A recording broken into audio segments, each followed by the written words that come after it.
अस्सलाम वालेकुम फ्रेंड्स। आज जो हमारा टॉपिक है वो है 9th बायोलॉजी का। हमने चैप्टर स्टार्ट किया था ट्रांसपोर्ट। 9th चैप्टर है ये। इसमें हमारा जो आज का टॉपिक है ये ट्रांसपोर्ट इन ह्यूमंस। अच्छा, जो लास्ट लेक्चर हमने स्टडी किया था उसमें हमने देखा था transportation of food and transportation of water.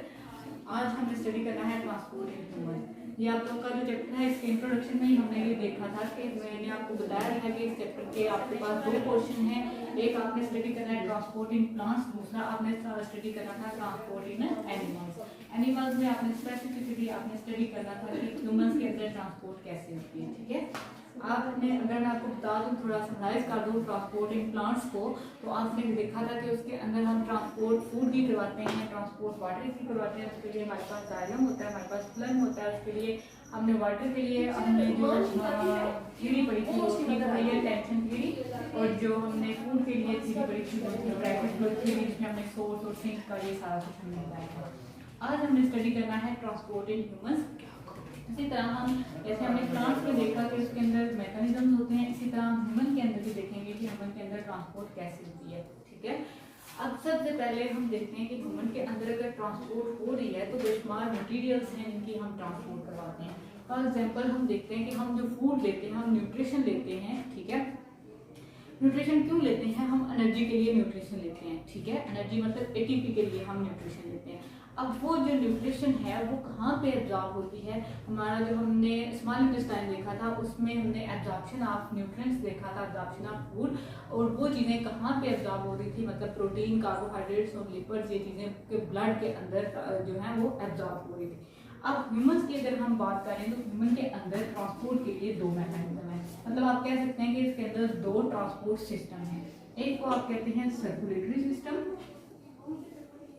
कि आप सर्कुलेटरी सिस्टम की वजह से चीज़ों की ट्रांसपोर्ट करवा सकते हैं ह्यूमंस के अंदर, और दूसरा जो सिस्टम है इसको आप कहते हैं लिम्फेटिक सिस्टम।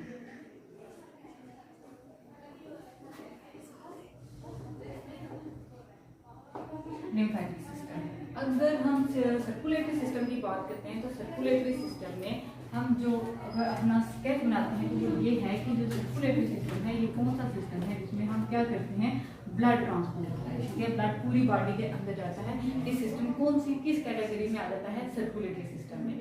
अब सर्कुलेटरी सिस्टम की अगर हम बात करते हैं तो सर्कुलेटरी सिस्टम का क्या क्या काम हो सकता है कि सर्कुलेटरी सिस्टम के फंक्शन में अगर हम बात करते हैं तो इसका काम है कि ये ट्रांसपोर्ट करता है न्यूट्रिएंट्स की, गैसेस की और वेस्ट मटीरियल की। मतलब अगर हम सर्कुलेटरी सिस्टम की बात करें तो इसने ट्रांसपोर्ट करनी है, ट्रांसपोर्ट किस किस चीज़ की होगी? एक तो न्यूट्रिएंट्स आ जाएंगे इसके अंदर, दूसरा इसके पास आ जाएंगी गैसेस, और तीसरी चीज आ जाती है वेस्ट प्रोडक्ट। अब न्यूट्रिएंट्स को कैसे ट्रांसपोर्ट किया जाता है, गैसेस को कैसे ट्रांसपोर्ट किया जाता है, और इसमें वेस्ट प्रोडक्ट को कैसे ट्रांसपोर्ट किया जाता है? यहाँ पे सबसे पहले बच्चों देखें, आपके पास आ जाती है कौन सी चीज है? न्यूट्रिएंट्स। न्यूट्रिएंट्स की एब्जॉर्प्शन आपने देखी थी स्मॉल इंटेस्टाइन की, जो बात की स्मॉल इंटेस्टाइन में आपने एब्जॉर्प्शन देखी थी। आपको वो स्ट्रक्चर याद होगा जो हमने विलाई का स्ट्रक्चर पढ़ा था, वहाँ पे आपने देखा था कि अगर ये सिंगल आई प्रोजेक्शन होती हैं, ये विलाई का स्ट्रक्चर इस तरह से होता है, तो इसके इर्द गिर्द यहाँ पे आपने कहा था कि आपके पास लिम्फेटिक लिम्फ वेजल्स भी होती हैं और आपके पास ब्लड कैपिलरीज भी होती हैं। इस तरह से इसकी सराउंडिंग है। अब यहाँ पे ब्लड कैपिलरीज और लिम्फेटिक सिस्टम का क्या काम है कि ये सर्कुलेटरी सिस्टम है। यहाँ पे जितनी भी न्यूट्रिएंट्स आएगी, बात करें यहाँ पे आपके पास कार्बोहाइड्रेट थे, प्रोटीन थी या लिपिड्स थे, ये सारे के सारे कहाँ पे एब्जॉर्ब होना शुरू हो जाते हैं? आपके सर्कुलेटरी सिस्टम में। सर्कुलेटरी सिस्टम की कौन सी चीज यहाँ पे मौजूद है? यहाँ पे ब्लड कैपिलरीज मौजूद है, और ब्लड कैपिलरीज के अंदर ये चीजें एब्जॉर्ब होना शुरू हो जाती हैं। और ब्लड कैपिलरीज के अंदर कौन सी चीज होती है? ब्लड होता है। तो मतलब आपके पास प्रोटीन, कार्बोहाइड्रेट और लिपिड कहाँ पे एब्जॉर्ब होना शुरू हो जाता है? ब्लड के अंदर, और ब्लड की वजह से आप पूरी बॉडी के अंदर इसको ट्रांसपोर्ट कर सकते हैं। नेक्स्ट चीज है आपके पास गैसेस। गैसेस की आप ट्रांसपोर्ट कैसे करते हैं? तो बच्चों आपको पता है कि आपका जो लंग्स होते हैं, लंग्स में आप अगर बात करते हैं एल्वियोलाई की बात करते हैं, कि जिस तरह आप कहते हैं ना कि आपके पास नर्वस सिस्टम की अगर आप बात करते हैं तो नर्वस सिस्टम में आप कहते हैं कि हमारा जो बेसिक यूनिट है वो है न्यूरॉन्स। जैसे हम सेल की बात करते हैं कि हमारे लिविंग ऑर्गेनिज्म के लिए जो बेसिक यूनिट है वो सेल है। इसी तरह जो लंग्स होते हैं, लंग्स में जो बेसिक यूनिट होता है कि जो सबसे छोटा यूनिट है, लंग्स किस चीज से मिलकर बने हुए हैं, तो वो सबसे जो बेसिक यूनिट है वो है एल्वियोलाई। अब एल्वियोलाई भी इसी तरह का एक स्ट्रक्चर है जो लंग्स के अंदर होता है। जैसे मैं यहाँ पे अगर ड्रा कर दूँ, ये आपके पास कोई लंग्स में अगर एग्जांपल ले लें तो यहाँ पे देखेंगे इस तरह से स्ट्रक्चर होता है, ठीक है। ये छोटे छोटे इस तरह से बिलाई यहाँ पे होते हैं और इन बिलाई के इर्द गिर्द यहाँ पे कौन सी चीज होती है, ब्लड कैपिलरीज। अब क्या होता है कि ब्लड के अंदर होता है कार्बन डाइऑक्साइड और यहाँ पे लंग्स के अंदर कौन सी चीज आएगी, ऑक्सीजन। अब यहाँ पे गैसेस एक्सचेंज कैसे होगा कि आप कहते हैं कि ब्लड जो है वो गैसेस का ट्रांसपोर्ट करवाता है, कि आपको पता है कि ये आपके पास में कैपिलरीज, और कैपिलरीज के अंदर कौन सी चीज है आपके पास, कार्बन डाइऑक्साइड। ये जो एल्वियोलाई हैं, ये जो लंग्स हैं, लंग्स में एयर जा रही है आपके नॉस्ट्रल्स के जरिए से, आप सांस ले रहे हैं तो मतलब आप अंदर कौन सी चीज लेके जा रहे हैं, आप ऑक्सीजन लेके जा रहे हैं। तो मतलब यहाँ पे एल्वियोलाई के अंदर कौन सी चीज है, लंग्स के अंदर है ऑक्सीजन। अब क्या होगा कि यहाँ से ऑक्सीजन का ट्रांसपोर्ट हो जाएगा, ऑक्सीजन चली जाएगी ब्लड के अंदर और ब्लड से जो कार्बन डाइऑक्साइड है वो यहाँ पे चली जाएगी एल्वियोलाई के अंदर। और जब आप एक्सहेलेशन करते हैं मतलब आप कार्बन डाइऑक्साइड को बॉडी से रिमूव कर लेते हैं। तो इस तरह ब्लड जो है, अब यहाँ पे carbon dioxide as a waste material है, तो इस तरह आप कह सकते हैं कि जो ब्लड है वो ट्रांसपोर्ट करवाता है गैसेस की। एक तो ये इसका फायदा है, दूसरा यहाँ पे जो अगली चीज आप देखते हैं कि वेस्ट मटीरियल की ट्रांसपोर्ट भी करवाता है। तो इस तरह यहाँ पे कार्बन डाइऑक्साइड जो है वो एल्वियोलाई के अंदर चली जाएगी, कार्बन डाइऑक्साइड यहाँ पे वेस्ट मटीरियल है, तो यहाँ से इस तरह आप कार्बन डाइऑक्साइड को बॉडी से रिमूव भी कर सकते हैं, ठीक है। नेक्स्ट जो अगली चीज है वो है आपके पास लिम्फेटिक सिस्टम, या इसका आप फंक्शन देखें पहले कि ब्लड का फंक्शन क्या है। ब्लड का फंक्शन अगर आप देखें तो इसमें कौन कौन सी चीज़ें आ जाती हैं कि ब्लड में अगर आप देखें ओवरऑल अगर हम डिस्कस करते हैं तो हम कहते हैं कि इसमें ब्लड की टाइप होती हैं, ये हम नेक्स्ट टॉपिक में स्टडी करेंगे। WBC जिसको आप कहते हैं, वाइट ब्लड सेल्स जिसको आप कहते हैं, इनका काम क्या होता है, ये डिफेंस प्रोवाइड करते हैं। मतलब अगर आपको कोई बीमारी लग जाती है तो वो बीमारी को डिफेंड करने के लिए, मतलब इम्यून सिस्टम जो कुव्वत मुदाफ़त होती है वो किसकी वजह से आती है, वो आपके वाइट ब्लड सेल्स की वजह से आती है। इस तरह आप कह सकते हैं कि वाइट ब्लड सेल या ब्लड जो है वो हमें हेल्प देता है कि हम डिजीजेस के अगेंस्ट फाइट कर सकें। एक तो इसका ये काम हो गया, मतलब आप कह सकते हैं कि यहाँ पे अगर हम नंबरिंग दें तो हम कह सकते हैं कि ब्लड जो है वो ब्लड की वजह से हम क्या करते हैं, फाइट करते हैं अगेंस्ट डिजीजेस। और ये फाइट किस वजह से होती है कि जो आपको मैंने बताया कि इसके ब्लड का मेन कंपोनेंट होता है WBC मतलब वाइट ब्लड सेल्स, तो इसकी वजह से आपकी बॉडी के अंदर क्या होता है, इम्यूनिटी प्रोड्यूस होती है। दूसरी जो चीज़ यहाँ पे है वो है कि ब्लड की वजह से जो स्टेबलाइजेशन होती है pH की, ठीक है। बॉडी के अंदर जो बॉडी टेम्परेचर है और बॉडी की जो pH है वो किसकी वजह से होती है, ब्लड की वजह से ही मेंटेन होती है। तीसरी चीज है कि यहाँ पे हम देखते हैं कि जो सर्कुलेटरी सिस्टम है उसके कंपोनेंट्स कौन कौन से हैं। मतलब यहाँ पे अगर आपने डाइजेस्टिव सिस्टम पढ़ा पिछले चैप्टर में तो आपने कहा था डाइजेस्टिव सिस्टम में दो तीन चीजें आती हैं, एक एलिमेंट्री किनार है, दूसरा आपने कहा था इसके अंदर एलिमेंट्री किनार के साथ एसेसरी ऑर्गन्स आ जाते हैं, ठीक है।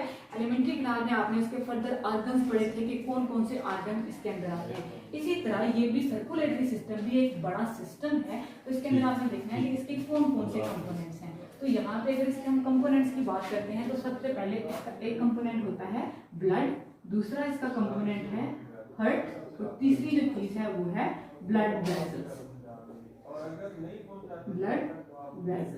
बच्चों इसकी एग्जांपल हम इस तरह से ले सकते हैं, अगर आपको यहाँ पे समझ नहीं आ रही कि इसकी सर्कुलेटरी सिस्टम के कंपोनेंट्स हम क्या बात कर रहे हैं, तो इसमें अगर हम फर्ज करें, हम कहते हैं कि हमारे पास एक कुआं है, ठीक है। कुएं में क्या चीज है, पानी, ठीक है। आपको अगर कहते हैं कि आपने किसी वेल का कुएं का कंपोनेंट्स देखे उसके अंदर कौन कौन से कंपोनेंट्स आते हैं, तो अब क्या होता है, एक सिस्टम है ना, वो भी उसमें आप देखेंगे उसके अंदर कौन सी चीज है, उसके अंदर वाटर है, ठीक है। मेन कंपोनेंट कौन सी चीज आती, वाटर। दूसरी आप वहां पे क्या लगाते हैं, मोटर लगाते हैं, पानी लेने के लिए मोटर लगाते हैं। तो मोटर की एग्जांपल आप ले लेते हैं कि हमारी बॉडी के अंदर जो मेजर कंपोनेंट है सर्कुलेटरी सिस्टम, उसमें मेन चीज है ब्लड। ब्लड की ट्रांसपोर्ट के लिए आपके पास कौन सी चीज है, हार्ट। जैसे आपको कुएं से पानी निकालने के लिए मोटर की जरूरत पड़ती है। तीसरी चीज है आगे आपके पास ब्लड वेसल्स, कि आपके पास अगर ये फ्लूइड है तो इसको एक मशीन है हार्ट जो ट्रांसपोर्ट करवा रहा है, तो उसको ट्रांसपोर्ट करवाने के लिए आगे पाइपलाइंस की भी तो जरूरत पड़ेगी ना। तो तो वो पाइपलाइंस कौन सी हैं, वो आपके पास आ जाती हैं ब्लड वेजल। जैसे आपको मोटर और पाइप एग्जांपल दिया है, तो आपको अगर वेल एग्जांपल दी है तो उसमें जो वाटर है वो मेन कंपोनेंट है, उसके साथ जो हर्ड है उसकी एग्जांपल के तौर पे आप लिखें मोटर, और तीसरी जो चीज़ है ब्लड वेजल में आगे आप पानी को ट्रांसपोर्ट किस वजह से करते हैं, किसके थ्रू करते हैं, आप पाइपलाइंस लगाते हैं और पूरी जहाँ पे अभी आपको वाटर चाहिए होता है आप वहाँ पे ट्रांसपोर्ट करवा देते हैं। ये है सर्कुलेटरी सिस्टम के मेन कंपोनेंट्स। इसी तरह अब दूसरी जो चीज़ है आपके पास वो है लिम्फेटिक सिस्टम। लिम्फेटिक सिस्टम भी हमारी बॉडी के अंदर ट्रांसपोर्ट के लिए मेजर ग्रुप है, मेजर सिस्टम है एक। इसमें भी इसके मेजर कंपोनेंट्स हैं। जैसे आप कहते हैं कि लिम्फेटिक सिस्टम है, आपने ब्लड सर्कुलेटरी सिस्टम को पढ़ा है, तो इसके अंदर क्या होता है कि इसमें लिम्फेटिक सिस्टम में आपके पास आ जाता है ये एक नेटवर्क है टिश्यूज का और ऑर्गन्स का। और इसका काम क्या होता है, जैसे आपने कहा कि सर्कुलेटरी सिस्टम का काम है ट्रांसपोर्ट करवाता है न्यूट्रिएंट्स का, गैसेस का, इसी तरह जो लिम्फेटिक सिस्टम है इसका काम ये है कि आपकी बॉडी के अंदर जितना भी टॉक्सिन हो या जितना भी आपके पास वेस्ट मटेरियल या आपके पास जो आप कहते हैं अनवांटेड मटेरियल है उसको बॉडी से रिमूव करवाना, उसको कलेक्ट करना, ये किसका काम है, ये आपके लिम्फेटिक सिस्टम का काम है। अब अगर मेजर फंक्शन आप इसका लिम्फेटिक सिस्टम का देखें तो इसमें कौन सी चीज़ आ जाती है कि लिम्फेटिक सिस्टम ट्रांसपोर्ट करता है। जैसे आप सर्कुलेटरी सिस्टम को कहते हैं ना कि सर्कुलेटरी सिस्टम का क्या काम है, उसने ब्लड को ट्रांसपोर्ट करना है। इसी तरह लिम्फेटिक सिस्टम का क्या काम है कि इसने क्या करना है, इसमें भी फ्लूइड होता है जिसका नाम है लिम्फ, इसने लिम्फ को ट्रांसपोर्ट करना है। अब लिम्फ क्या चीज़ है, लिम्फ ऐसी चीज़ है, एक फ्लूइड है, जैसे ब्लड एक फ्लूइड है ना, इसी तरह लिम्फ भी एक फ्लूइड है। और इस फ्लूइड के अंदर कौन सी चीज़ होती है, इस फ्लूइड के अंदर होता है WBCs। और ये WBCs क्या होती हैं, ये हैं वाइट ब्लड सेल्स जो आपकी बॉडी के अंदर इम्यूनिटी प्रोवाइड करते हैं, आपकी बॉडी को कुव्वते मुदाफ़त देते हैं, ठीक है।